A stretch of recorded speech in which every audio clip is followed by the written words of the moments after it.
Good afternoon. Today is Friday, the 28th of July, 2023. It's now 1:15. Welcome to UK Column News. Your host today, Mike Robinson, myself, Brian Gerrish. We're delighted to be joined by Vanessa Beeley from Damascus. Okay, we're going to get kicked off with the whole issue of banks removing people's bank accounts and so on. I want to say thanks to Martin Edwards, who has written many great articles in the past for the UK column for this. But let's bring the B Corporation movement on screen. Now, of course, we've talked about this organization before, but they're all about let's use business as a force for good, Brian. So it's ethical investments and all this kind of stuff. But this is what they have to say. We need an inclusive, equitable, and regenerative economic system for all people and the planet. Let's use business as a force for good. Now, the B Corporation movement, as you can see on that graphic, there's this little other graphic there, which is called B Lab. And it's the B Lab that decides whether companies are appropriate to be considered members of the B movement or not. So let's have a look at the B Lab and their anti-racism stance. Well, in fact, it's a bit more than that. As an organization, B Lab stands against all forms of oppression, including racism, transphobia, classism, sexism, and xenophobia. We commit to focused and sustained action that dismantle racist systems, policies, practices, and ideologies within ourselves and our networks. As we continue to learn about injustice, we embrace radical reorientation of our consciousness and will listen to the voices of Black, Brown, Indigenous, and marginalized peoples to catalyze equitable outcomes for all. Now, the key word in there is our networks. The key words are networks. And this is what this is all about. This is common purpose for business, for businesses. But if we bring this on, B Lab, they say, is a non-profit network transforming the global economy to benefit all people, communities, and the planet. So this all sounds fine. But in fact, there's a bit of an ideology behind this. And I'm just going to remind everybody what Mark Carney said not so long ago, a couple of years ago, I suppose now. We'll not get to net zero in a niche. It requires a whole economy transition. Similar kind of language to B Lab using there. He went on to say companies that don't adapt, including companies in the financial system, will go bankrupt without question. So the question then is, are companies removing people's bank accounts because they're actually bought into this ideology, or are they removing people's bank accounts because they're concerned about the attitude of the likes of Mark Carney, who's saying very clearly that if they don't take this attitude, there will be consequences. But it should perhaps be no surprise to people then that one particular bank belonging to the B movement, a certified B corporation, is Coutts and Company. So this would explain perhaps why certain people have been kicked off. And Nigel Farage, of course, is who we're talking about, but they're not the only bank that's already signed up. Coventry Building Society has become the first B Corp certified UK building society. Seahore and Company, another private bank in the UK, also a B certified company. The Charity Bank in the UK is a B certified company. And the Cooperative Bank, well, not in the UK, this is in New Zealand, because of course it's not just a UK thing, it's a global thing. The Cooperative Bank in New Zealand, also a B certified corporation. Now, it takes quite a long time for people to become certified, and so other organizations are, of course, working towards it. But let's look at the broader picture, because what is the B movement into? Well, here is the Sustainable Development Goals Action Manager, which the B movement has set up, which helps all businesses take action for the Sustainable Development Goals. So it's not just about transphobia and wokeness, it's also about net zero, absolutely. And if we look at some of the characters that have been around the Farage situation, here's Alison Rose, no longer, of course, Chief Executive of the NatWest Group because she resigned a couple of days ago. But this is a little bit of her CV from an event she took part in recently. Alison co-leads both the UK government's Energy Efficiency Task Force and its Rose Review Board for Female Entrepreneurship. She also sits on the board of directors for the Institute of International Finance. In addition, Alison is a member of the International Business Council for the World Economic Forum and vice chair of the Business in the Community. Is a non-executive director of Great Portland Estates PLC and sits on the board of Coutts Charitable Foundation. And she became a Dame Commander of the British Empire in the 2023 New Year's Honours List, how the mighty have fallen. But nonetheless, the point is this is a global initiative with the same types of globalists that we find in many other policy areas. Here, let's have another look at another member of the network. This is ESG Clarity. And well, they have a little video series that they're calling Best Behavior, B being the letter B. And of course, all the behavioral science side of things comes in at this point as well. And so we start to see how this entire network has operated and operates and has done over the last couple of years in many policy areas, not just in the area of finance. And if we just bring that back on screen again for 1 second, the top right-hand video there in the Best Behavior series, inspirational element of working with companies that care is none other than the now former Coutts CEO, Peter Favel. So, I don't know what you think about this. I mean, I'm literally only scratching the surface of this, and there's much more to talk about here. But we've got, former governors of the Bank of England saying that there's going to be, a whole economic transition. We've got the B movement saying there's going to be a whole economy transition. And most of these companies seem to be bought into this and are either members already or are becoming members, not just to push, as I say, so-called woke ideology, but also net zero. Yeah. Well, you've identified the key thing, Mike, which is policy. Everybody in this country should be looking at policy and where it comes from. So is this driven by the UK government? Well, many people would say it is, but you've identified very clearly that what's going on in the background is policy coming out of the likes of the World Economic Forum or the World Health Organization or the United Nations. And these external creators of policy are driving that back into the UK political system. So it's a double stream because we've got MPs that are now completely brainwashed by sustainable goals. They don't know what they are really, they just follow the policy.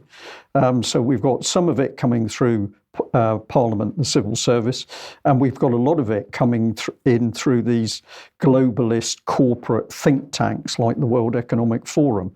But the public in UK absolutely at the bottom of the pile because they're not being consulted at any stage.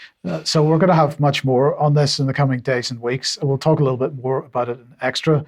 But in the meantime, speaking of net zero, let's welcome Vanessa to the programme. And Vanessa, you've got an update for us on what's been going on in Greece.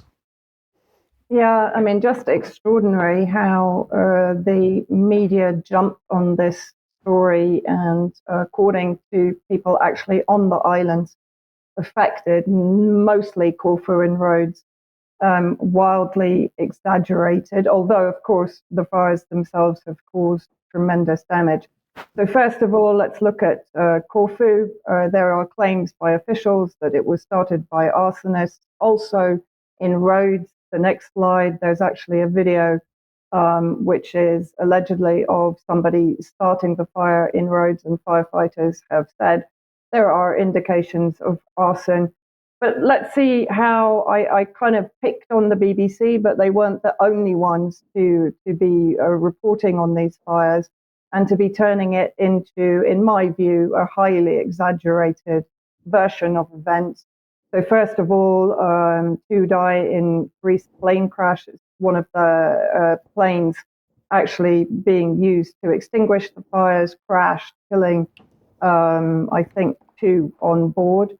But then going forward, Mike, let's have a look on this catch-up by the BBC from Justin Rowlett, the climate editor. I'm not going to read all the way through it, but in every single paragraph, almost without fail, climate change.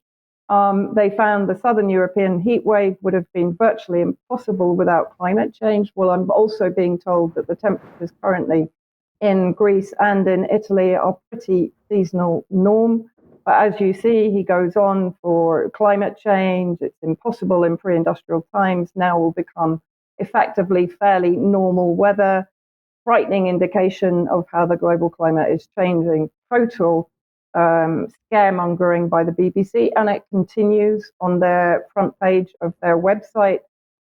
They mentioned that Corfu is the latest Greek island to evacuate over wildfires. Moving on, let's see what the Rhodes report says. Thousands forced to flee disaster film wildfires. Moving on, again with the BBC, of course, they front page platform the UN live global boiling here. It says UN chief as July set to be the warmest ever. We were just talking before I came on about 1976 and the scorching temperatures back then. And this was actually, I picked up this because I follow a number of Greek activists on Facebook and various social media sites, but this was from the Corfu tourist page. Note to the BBC News, BBC World Service, Corfu is not being evacuated as per your newsfeed in the UK. The areas affected were evacuated last night for the safety of the tourists. And as a lot of older people live in small villages and hamlets, there was a concern for the safety and respiratory issues due to the smoke. The fire has now been under control since around 8 a.m. this morning, as the first helicopters started dropping water just after 6:30 a.m., as can be seen in the video, which is on their Facebook page. Maybe someone from the newsroom should contact us, as we tagged many news stations into our video from last night. So I wonder if Mariana is keeping an eye on the Corfu tourist page. And then this was sent to me by one of the Greek activists that I mentioned. His website, IMF Occupation Greece, gives a pretty good idea of what he's writing about. But many of the Greek academics were talking about the fact that these islands have been firebombed in order to make room for the establishment of wind farms that have been planned for some time. And this is from the blog article. In a recent speech in Parliament, PM Mitsotakis stated that we have 3,000 wind farms set up and we need to double it to 7,000. In theory, when they were first promoted on the islands, the locals were going to get lower electricity bills, but this went out of the window.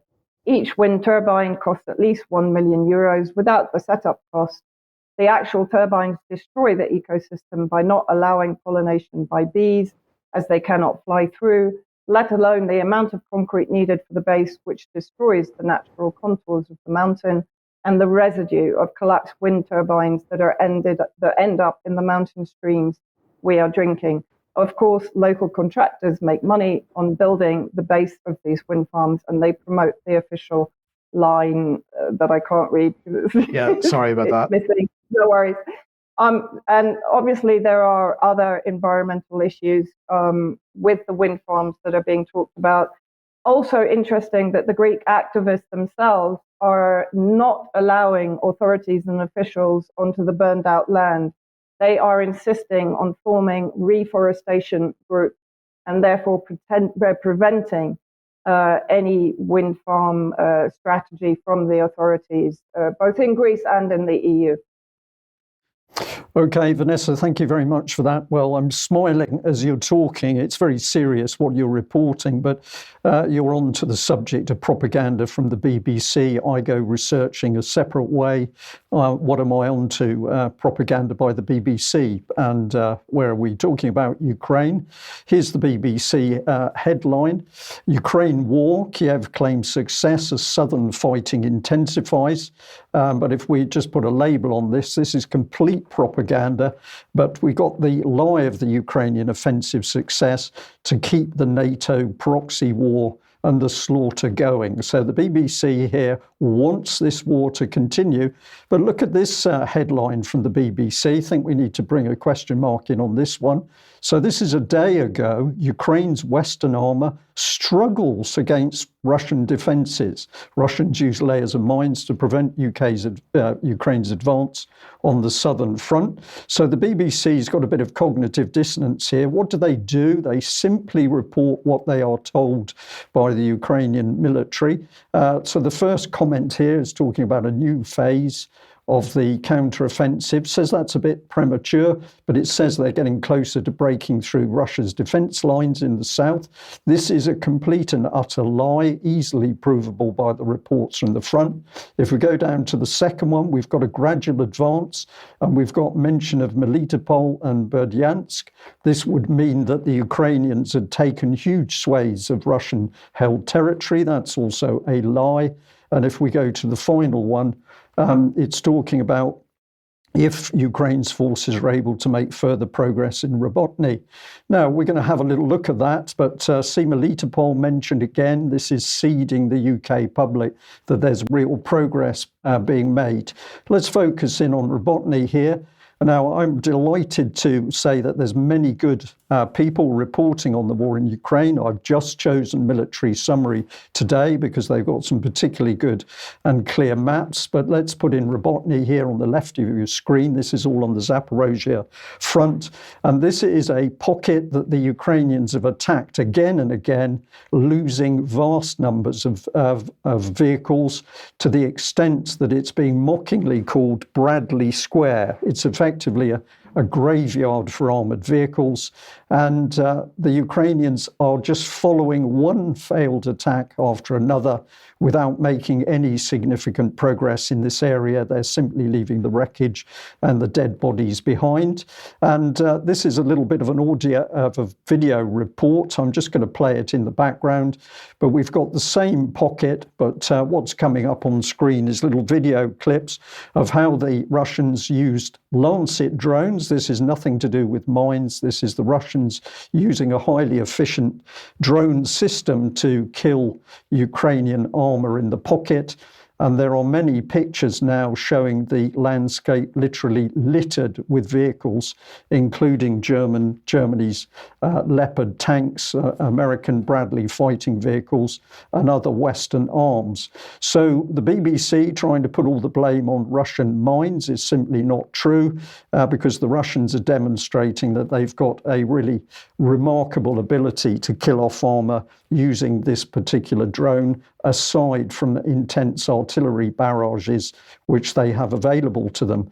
Now, what the BBC doesn't want to talk about, and I've switched to history legends here, is the fact that in the northern front, this is in relation to the Russians moving towards the Oskol River. There is a really major Russian push underway, where several bridgeheads across the rivers have been made. And this is really starting to push very hard at Ukrainian territory, which is essentially soft. And what I mean by that is that once the Russians are through the first lines of the Ukrainian positions, there are very modest second lines of defences, and after that there is nothing to stop the Russians moving to the west. So if we follow this through, the reality, despite what the BBC says, that if we take the whole of the front line, this is focused again on the Zaporozhye, the southern front line. You can see the Russian trenches in black, but the reality is the Russians have not even reached the first lines of Russian defences, let alone made any significant progress towards Melitopol or the other so-called major defensive positions in this region. So the BBC utterly lying to the UK public, but this is the other bit of deception by the BBC, and I want to make it quite clear, we are horrified at the slaughter of the Ukrainian troops. This is the BBC back on the 9th of June 2022, and here the BBC is prepared to admit that between 100 and 200 Ukrainian soldiers were dying each day. Well, of course, in the present offensive, these numbers are greatly enhanced. We have more Ukrainians dying, and this is a figure which has been mentioned on many of the social media sites who are feeding off reports from the battlefield itself. But this is suggesting that the Ukrainian dead and wounded in the offensive so far. The casualties around about 19,000. If we go to the Russian reports on this, the Russians are estimating Ukrainian offensive, the dead and wounded casualties are up to 26 to 28,000. But I have to say, watching the Ukrainians simply repeating the same failed attack tactics day after day, seeing, if you can stomach watching it, the casualties falling on the battlefield, hearing the reports from Ukrainian servicemen talking about the battlefield littered with bodies, mercenaries who've been leaving the Ukrainian fight because of the conditions at the front of the bodies. We're truly into a really bad position. Yeah, so Vanessa, the other battlefront perhaps developing is in Syria between Russia and the United States. Now, you've reported on that recently on the UK Column News, but what's the latest? Well, the latest, basically, what I've got now is they released the camera footage of the clash between the Russian jet and the US Reaper drone, where CENTCOM basically claimed that the Russian fighter jet flew dangerously close to the US aircraft and deployed flares in its path, which struck the propeller, but could have, according to the US, been a lot more dangerous. And so basically what this is showing, as we've been talking about, is an increase in the actual conflict situations between directly Russia and the US, but also what I've been witnessing and I've had confirmed is that there is a big mobilization of Syrian Arab army soldiers. I'm seeing truckloads in Damascus heading to the north, to the northwest, and to Deir ez-Zor, kind of on the border with the US occupied territory in the northeast. Terrorists in the north yesterday and the day before have started forest fires and agricultural fires in the north, again, destroying civilian resources, agricultural resources, using both drones and explosive bullets to start the fires. Those terrorists, of course, are under the control effectively of the US alliance in the north, and that includes Turkey, a NATO member state. And then yesterday there was actually the second attack. The first attack to some degree failed.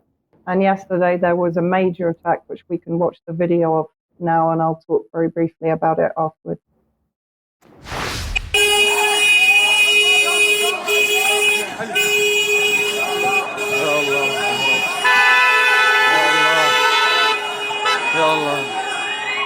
يا الله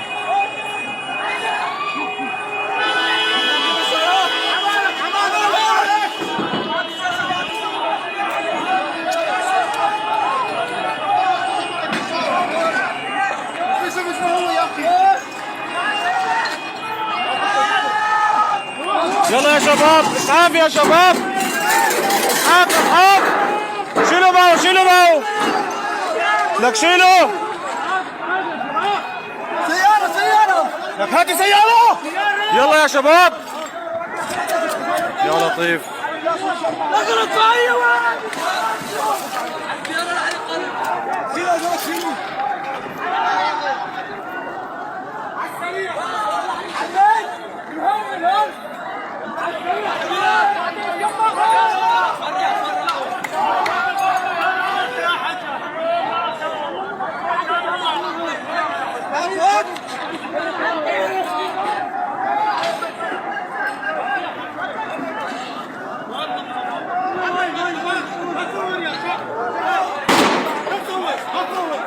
تصور كيفك بالضبط ايمن.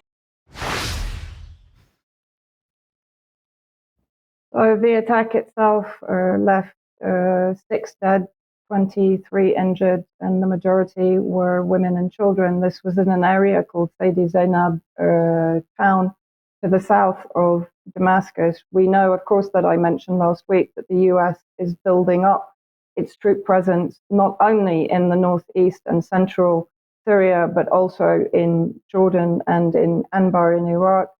the fact that the Syrian Arab Army is mobilizing huge numbers of forces and hardware to these areas, I have a very strong feeling. The UK also put out a travel warning to Turkey, interestingly, in the last 48 hours, telling people not to go to Turkey because of the risk of terrorist attacks, which of course is the ultimate hypocrisy, as they are probably behind the terrorist attacks that are carried out in southern Syria, particularly because it's there that the UK special forces are operating predominantly. So I think Syria yet again is going to be facing an escalation in the war, obviously with Iran, Hezbollah, and Russia against the US, probably Turkey, the Kurdish Contras, and the various terrorist groups, not forgetting that the US has gathered around 10,000 ISIS fighters in the northeast alone. At one point in the video there, Vanessa, we saw somebody running towards the fire with a bucket of water. I mean, is that what sort of state or is so-called civil defense in at the moment? Is there actually a fire service available? There is a fire service available, but because of sanctions and because of the US occupying the fuel, they have limited fuel, limited resources. The equipment is ancient. They can't mobilize quickly. Many of the centers are basically decimated because they can't keep going. It's a volunteer service, so people are paid literally nothing to be volunteers in the fire service. You know, this has been the situation since the beginning of the war and since, of course, the creation of the white helmets that stole much of the equipment from the real Syria civil defense. So yes, this is, you know, it's the Syrian people dealing with these kind of attacks. This was a suicide motorcycle bomb. And the one 2 days ago was the same, but I think it detonated rather early. And actually the authorities kind of thought it was the heat that had blown up the bike. They didn't actually relate that to a terrorist attack. And not forgetting, of course, that HTS in 2017 carried out a similar attack against Iraqi pilgrims in an area very close to here, one of the shrines. Nobody has claimed responsibility yet. Okay. And Vanessa, it seems very clear to me that as the American NATO plan in Ukraine has stalled, desperation is now we create distraction in Syria, and that could be military or it could be inflaming the civilian population. So the chances that all of this is accidental at this time in Syria, none, exactly. Yeah. Okay. Thank you, Vanessa. Thank you. Let's move on then, and let's look at this. Now, we've been talking about this for years. This is the Ministry of Defence's doctrine and how we fight modern warfare. It's called the Integrated Operating Concept, and the central idea of the Integrated Operating Concept is that it's offensive rather than defensive. So really, Ministry of Defence should be renamed the Ministry of War, perhaps. But let's have a look at the actual text that they use. The central idea of the Integrated Operating Concept is to drive the conditions and tempo of strategic activity rather than responding to the actions of others. So we drive the warfare, we create the wars, and of course this is great for the military-industrial complex, but what's this integrated bit? Well, we get more of a clue from the Chief Executive of Thales UK. Here he is, Alex Cresswell, and he said this week I had the pleasure of welcoming members of the Ministry of Defence and industry experts to Thales's Enabling the Integrated Force Customer Day at Shrivenham. What's Shrivenham, Brian? Well, one of the military bases, I don't know what they do there now, but I believe one of the key things is they run the so-called staff courses, which is where you're taking people to the upper levels of learning within the military, leading you on to do jobs in the Ministry of Defence. So a corporate chief executive gets onto Ministry of Defence property and invites the Ministry of Defence on there to talk to him. So what is the relationship? Let's continue. He goes on saying this: at Thales, we recognise the significance of exploiting and sharing data in a trusted manner across different domains, empowering decision makers during crucial moments. During the event, we had the opportunity to share our strategic thinking and explore how industry and customers can collaborate to deliver greater value. The three zones that they discussed at this were exploiting data, see the unseen, and defeat the threat. They provided valuable insights into the capabilities, technologies, and enablers of the integrated force. And you notice there, these are his words from his press release. The words integrated force have capital I and a capital F. This is a thing. And so what are we doing? We're integrating the Ministry of Defence and the defence industry, integrating them. What is it we're building? Let's look at what the Ministry of Defence have to say. This is UK Stratcom's Deputy Commander, Lieutenant General Tom Coppinger-Symes. Strategic Command was created to be Defence's integrator. It's a key part of our raison d'etre. Integration is about teamwork. So they're building teams between themselves and the industry. So I'm not sure where that takes us, Brian, but I'll just say that it's not just before you comment, it's not just the defence industry that they're building teams with, because of course it's also the disinformation industrial complex is being built under the same integrated operating concept, where they say the old distinction between foreign domestic defence is increasingly irrelevant.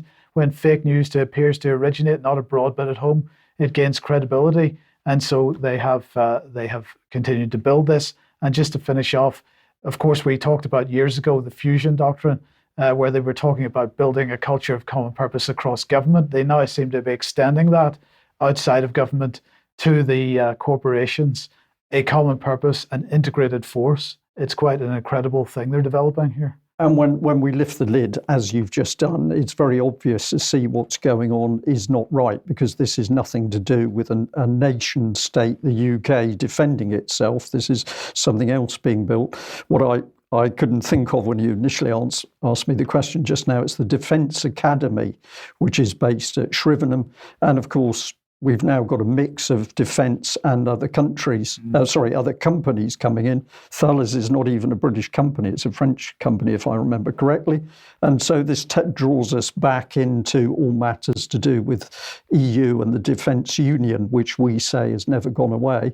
And I believe from the newspapers today, Tony Blair is also saying it's never gone away because he's promoting the rejoining of the European Union. Yes. Yeah. Okay, if you like what the UK Column does, you'd like to support us, please head over to community.ukcolumn.org. There are options to help us out there. You'd be very welcome as a member. You could pick something up at the UK Column shop, and I'd like to say thank you to everybody that's done that in the past week. But please do share anything you find on the various platforms, especially ukcolumn.org and ukcolumnextracts.co.uk. Okay, well, a quick advert here for the Alternative View 13 conference coming up on the Sunday, the 22nd of October. This is in Milton Keynes, and this is very important because it's a live event. And of course, AV had to shut down following lockdown and the lockdown period, but we have been able to kickstart it.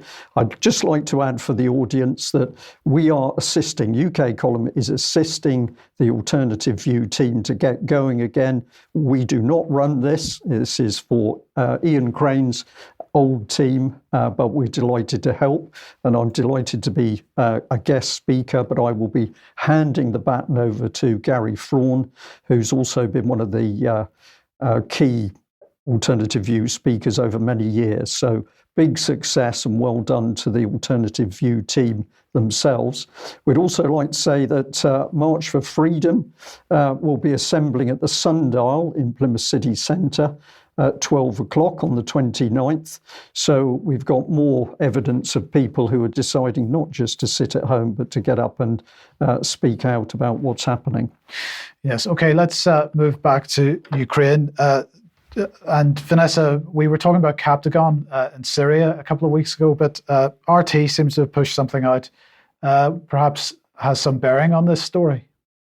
Yeah, very interesting. We talked about the BBC again pushing the idea in line with the UK-US Captagon sanctions against Syria, that President Assad and his family had turned Syria into a narco state. I would like to mention that very early on in the war here, I visited a mental health center in Aleppo that had been taken over by the terrorist groups backed by the UK and the US. and that those mental patients were drugged up by the terrorist groups and then used as suicide bombers against their own people in West Aleppo. So again, just to mention who brought the drugs into Syria in the first place and gave them to the terrorist groups to enable them to continue the war against the Syrian people and armed forces. So this little clip is from a short report put out by RT a couple of days ago, talking about the fact that Ukrainian armed forces are actually now pretty well drugged up to enable them to continue the war against Russia. Понимал, что вы стреляли по жителям Мариуполя? Понимал, ну я был на наркотиках. Привезли передачку з дому.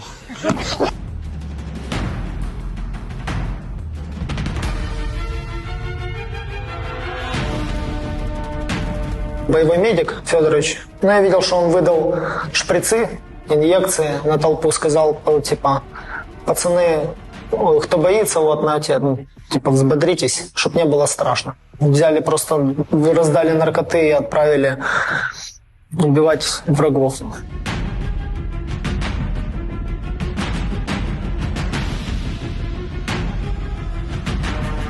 Я пристрелил 2 гражданских, которые выбежали на дорогу в сторону нашей колонны. Вот этот первый случай, это было 1 марта, а второй случай 8 марта. Нам сказали занять последний дом в жилполосе. Начали двигаться к этому дому. Кто-то из мобилизированных увидел там в нем движение. Валик сказал, короче, давай не будем тратить время, рисковать, произведи 2 выстрела. Потом, когда мы начали подходить к дому, я зашел в него, обнаружил там 7 тел, 7 гражданских.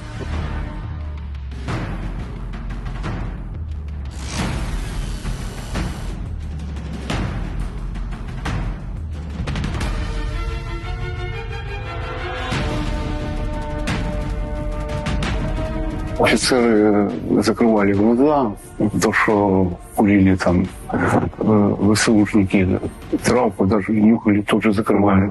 В рядах моего подразделения было очень много наркоманов, я бы сказал, даже системных наркоманов. Главное влияние всех этих веществ, он подавляет страх смерти. Жить хочется всегда. А ширнули человеку препараты, ему стало все пофигу, и он пошел, куда ему сказали.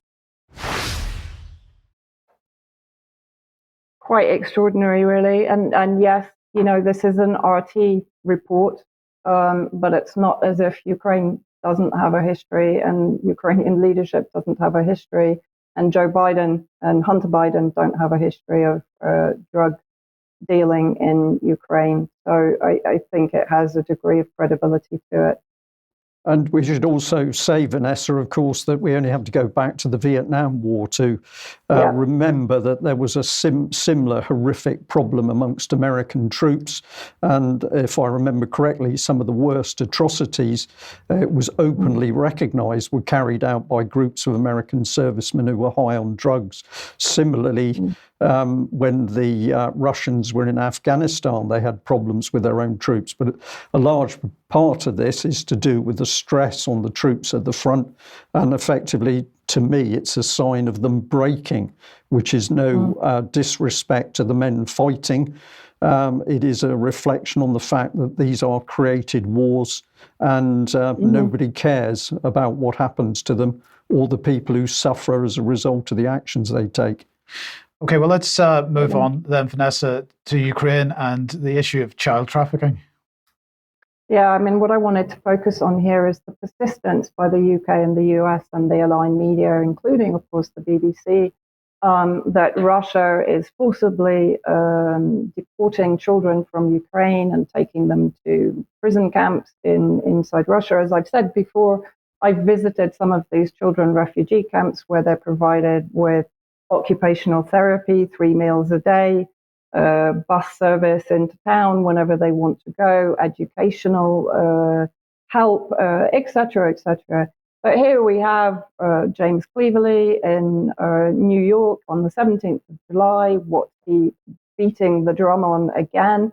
More than 500 days have now passed since Russia's full-scale invasion of Ukraine.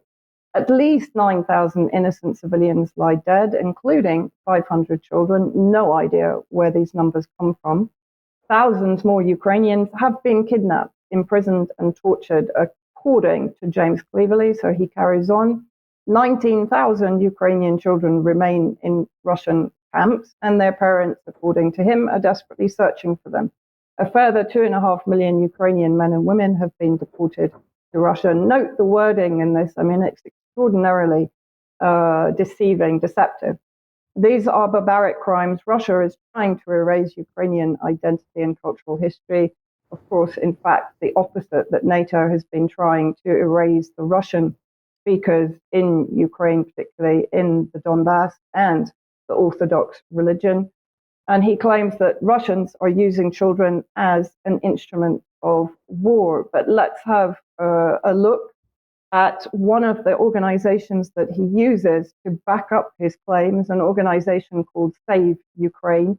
I haven't had a huge amount of time to go into them, but they do have organizations in Canada and in the States. And let's have a quick look at who is supporting the organization in the States. Well, top left, USAID, CIA Outreach Agency, Choose Love, at the bottom, middle there, UK-based NGO with government backing. And then moving forward, let's have a look at basically the history of CIA ties to child sex cults, the finders, obscured as coverage goes from sensationalism to silence. I recommend everybody reads the series for Mint Press News by Elizabeth Foss, investigative journalist. It looks at the CIA connections to the cult, the finders in the 70s, children that were kidnapped from daycare, locked in cages in Tallahassee in Florida, submitted to satanic ritual abuse, sold off as sex slaves, forced to participate in orgies and rituals and sacrifice of other children, etc. It's a horrifying story. It's a 3-part series, and as I said, deep connections to the CIA. But coming to today in Ukraine, this is a report, a very recent report. 85 children with intellectual and physical disabilities were forcibly taken from the DPR to Spain by a Spanish military aircraft and placed in a state-run orphanage where they are sexually abused, involved in the drug trade, and were trafficked around the world. Minors with special needs live in inappropriate conditions, and any attempts to return them to their homeland are deliberately suppressed by the Spanish and Ukrainian authorities. This is an investigation by the Foundation to Battle Injustice, interestingly known as the FBI when you do the acronym, found exclusive evidence of trafficking disabled Ukrainian children in Spain. As I said, please go and read this report. It is very well sourced and evidenced, including by children's rights organizations in Europe. Human rights activists of the Foundation to Battle Injustice found verified documents and testimonies proving the involvement of American and Spanish non-profit organizations, the Ukrainian government, and Spanish social services in child trafficking.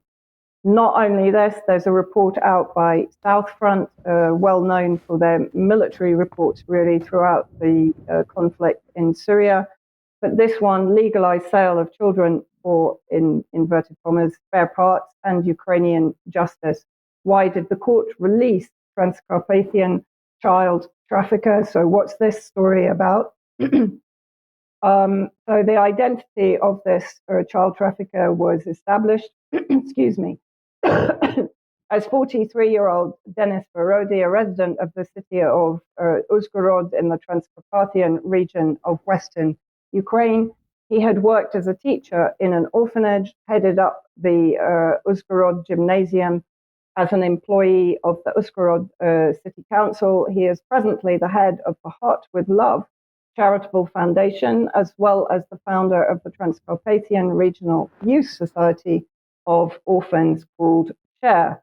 According to Ukrainian law enforcement officers, he paid an advance payment of $1,000 to the boy's mother, convincing her that the boy would be safe away from the war and that he would ensure the adoption of her child by good people within the EU. The total cost of the child agreed with the mother was to be 5,000. Ukrainian law enforcement officers, however, received intelligence that the man had brazenly deceived the child's mother. No such adoption was planned. His intention was always to sell the baby to organ transplanters for the sum of $25,000.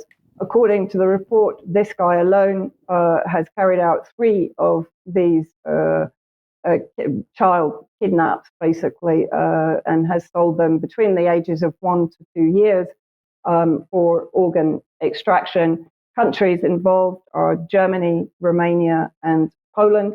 And I also recommend that everybody goes to the YouTube channel of Eva Bartlett. Eva has been in Donbass multiple times since, I think, 2016 onwards.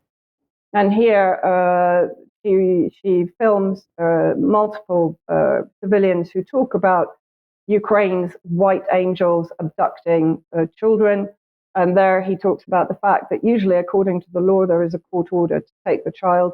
But they came up with a new law, and automatically parents were deprived of parental rights without trial, because allegedly parents could not ensure the safety or the well-being of the child. This is fundamentally wrong. There are multiple reports on this, both from DPR journalists and, as I mentioned, from Eva and Christelle Mayer of Donbass Insider, a French journalist also based in Donbass. These civilians spoke about how people known as the White Angels, Ukrainian military police, were actively seeking to abduct children and were succeeding. They were hunting our kids and we were hiding them around the buildings. Kiev openly announced that they would be forcibly taking children under the premise of providing security. They do so, according to the people we spoke with, and this was in what was known as Bakhmut, and many other testimonies since, against the will of parents and without their consent.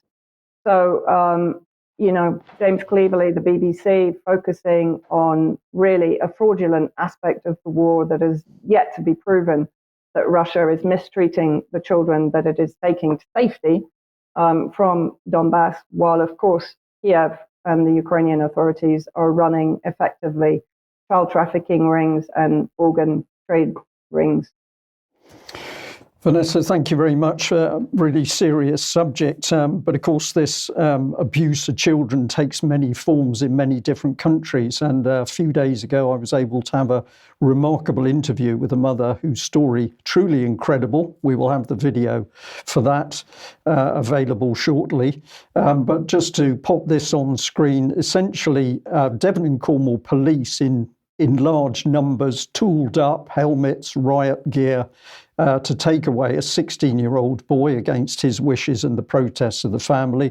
The mother, who happens to be qualified as a lawyer, Hannah, ultimately watched her son bundled into a vehicle to be taken to an unknown location. And if people want to know what the crime of the youngster was, it's simply being Hannah's son, because the boy had done nothing wrong. The police, social services and the local authority in the southwest were much more interested in why the mother was protesting and causing them problems in the courts. So if anybody thinks that UK is squeaky clean in how it handles children and young people, I would suggest otherwise. But I was particularly interested, having done the interview with the mother, that we should then come up to this headline, which is that the Chief Constable of Devon and Cornwall Police has been suspended, facing serious sexual assault allegations. And this has been launched by the police ombudsman from Northern Ireland. He was previously in Northern Ireland and worked there, I think, for some 27 years before coming down to Devon and Cornwall. Now, we should point out straight away that the Chief Constable is denying any criminality. This is reported in a number of places, including the Police Oracle. So we want to make that statement very clear to the audience.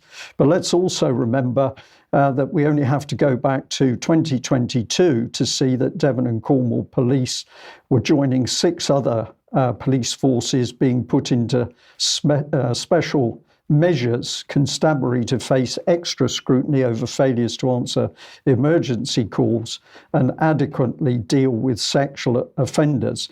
So absolutely fascinating, Mike, that we've got a defective Devon and Cornwall police force as a baseline, possible big problems with the chief constable, but that force goes off as a group of heavies to take a 16-year-old boy away from his mother and take that child to an unknown location. It is known where the boy is at the moment, and effectively, according to his mother, he's being held a prisoner. But that's the state of it and the action by Devon and Cornwall Police.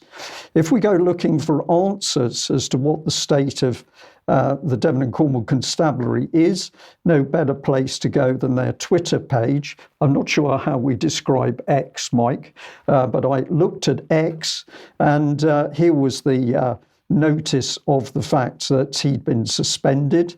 The Chief of Police, Will Kerr, OBE, KPM, following allegations of misconduct. But what else did we see on the, I'm going to stick with Twitter to keep it easy. Well, we saw some of the priorities of Devon and Cornwall Police. And here we've got taking positive action. Now, this is all about positive discrimination, effectively. But the police so tied up in this, a major event with Eventbrite. Are you from an Eastern European, Black, Asian or other diverse background? Are you female? Do you have a disability? Are you under 25? If you are, or if, excuse me, if you're also a member of the LGBTQ plus part of the community, the police are interested in you. So a lot of woke focus, even though the police can't do the basic job of policing and stopping crime. But it goes on, because I found this, the Cluer initiative, and apparently you've got to download the Safe Car Wash app to help the fight against modern slavery. Let's have a look at this video clip to see what this is all about. It's that ease of reporting things is hugely important. You know, in a busy world where everybody's there, everybody sees things, I must do something about that. And then by the time they get to do it, things have happened, life has moved on, and you start to then doubt yourself, well, maybe I was wrong, maybe I won't say anything. And then you're back in your everyday life, busy life. So actually that ease of reporting is really important, you know, that if it's not easy to report, people just won't do it. So really, we're, you know, with the police, working with other organisations like yourself, like the Cluer Initiative, around apps like that, just to make it really easy to put that information in and to get that intelligence through to the right organisations. So there we are. This is about intelligence gathering, Mike. Don't misunderstand what it's about. It's intelligence gathering. And if I put this one on screen, this is a bit more about the Cluer Initiative itself. 2022 in the UK, there were over 100,000 men, women and children trapped in modern slavery. Of course, part of that is immigration with no controls or checks and balances. But then we discover that the We See You, the Cluer Initiative, is part of the national work of the Church of England. So we've got the Church of England in bed with the police, and what is the aim? To collect data. And if we have a look at this second video clip, we've got a bit more comment from another police force on the Cluer Initiative itself. Watch out for the subliminal. In terms of simple things you can do is visit the Cluer Initiative website, where you can download their Safer Car Wash app. I would urge you to do that so that you can get involved in helping us identify offences and people that are vulnerable. Some of the things that might concern you and things to look out for at a car wash where people are being exploited is people not wearing the right equipment. So do you have people outside in inclement weather, they haven't got the right coats on, bearing in mind they're washing cars all day, they're not wearing wellies. Do they look a bit down in the dumps? Do they look well kept, or do they look like they might be slightly neglected? Do they talk to you when they clean your car? Is it them that takes the money, or do they look to somebody else to speak for them? Some of those are just indicators that something might be wrong. And if something looks like it's too cheap, there's usually a reason for that. So please download the app and get involved today. Well, there we are. And of course, she was stood in a church. A police officer stood in a church talking about this collection of data. This is the public spying on the public. But did you get the subliminal? I hope you did, because in the background for quite a long period was the message, let others decide. Report and let others decide. We'll end with this particular slide. We've got the actual community of St. John the Baptist. This is where the foundation originally came from, a group of nuns. Now, several of them have died. There are some still alive, but I believe they're in a care home. My question is that if we look into this, is this really to do now with looking after people and good works through the church, or is this really charitable work that's been subverted for a political, and I'm going to call it a Stasi agenda, which is to get the population spying on each other? I'll leave it to the audience to think about that. Okay, so we'll just have a look at a little bit of propaganda. I think it's propaganda anyway. You may have noticed there's quite a lot of stuff in the media at the moment about nuclear weapons. Now, this might be related to the Oppenheimer release of the Oppenheimer film. I'm hearing good things about it. Maybe people want to go and look at that. But all around that, all of a sudden, we seem to be getting all kinds of stuff about nuclear conflict and so on. So the BBC Radio 4 is pushing this out at the moment. Protect and Survive, Attack Warning Red by Julia McDowell. So this is serialization of a book. So this is the book. It was published in the 90s, I think. I'm not quite sure exactly. Maybe more recent than that. But anyway, this was all about how Britain prepared for nuclear war during the Cold War, including things like, making sure that we knew how to build our own nuclear fallout shelters by getting some cardboard and sandbags, Brian. So it was real. And going under the kitchen table, of course. That kind of thing. So it was very much at that time a fear propaganda that was being pushed out. And this seems to be what's building again. Probably worth reading that book. But anyway, the Telegraph pushing this out. A nuclear war could wipe out all of humanity and nobody seems to care. So we've got to be afraid that nobody's caring. This is basically what he's saying. This is Philip Johnson, who's of course the editor of the Telegraph.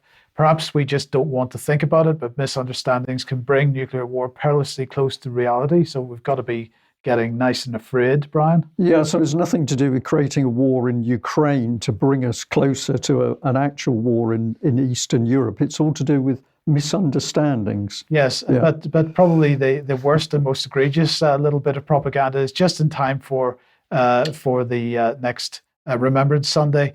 The government has released a design for the new nuclear test medal. So all the people, all the UK servicemen that took part in the nuclear tests in the 50s and so on, are going to get this medal with King Charles on it. I'm sure they're going to be very excited, if they're still alive, that is.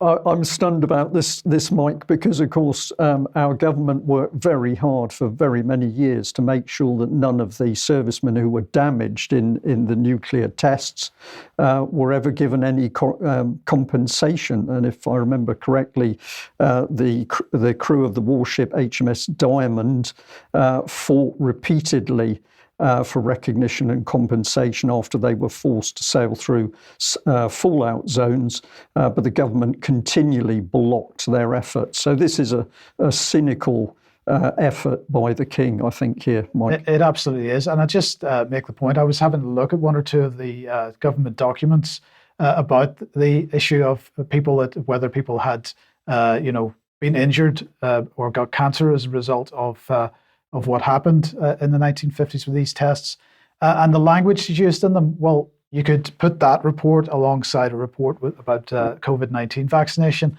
and you would be hard-pressed to separate them in terms of the way that the information is presented. But anyway, look, we're just about out of time, so let's end with this. Now, we've mentioned Keir Starmer being a Trilateral Commission member several times on the UK Column News, but Declassified UK has done a report on it, and I just thought we would mention it. So Keir Starmer joined secretive CIA linked group while serving in Corbyn's shadow cabinet. Starmer served on the Trilateral Commission alongside two former heads of the CIA without telling Jeremy Corbyn, who would have blocked it, Declassified can reveal. So they're saying that the Trilateral Commission describes itself as a global membership organization which seeks to discuss discuss and propose solutions to some of the world's toughest problems. It was founded in 1973 by David Rockefeller. It's a networking group for elites, and Rockefeller was close to the leadership of the CIA at the time. Membership records seen by Declassified show Starmer joined the Trilateral Commission at some point between March 2017 and October 2018.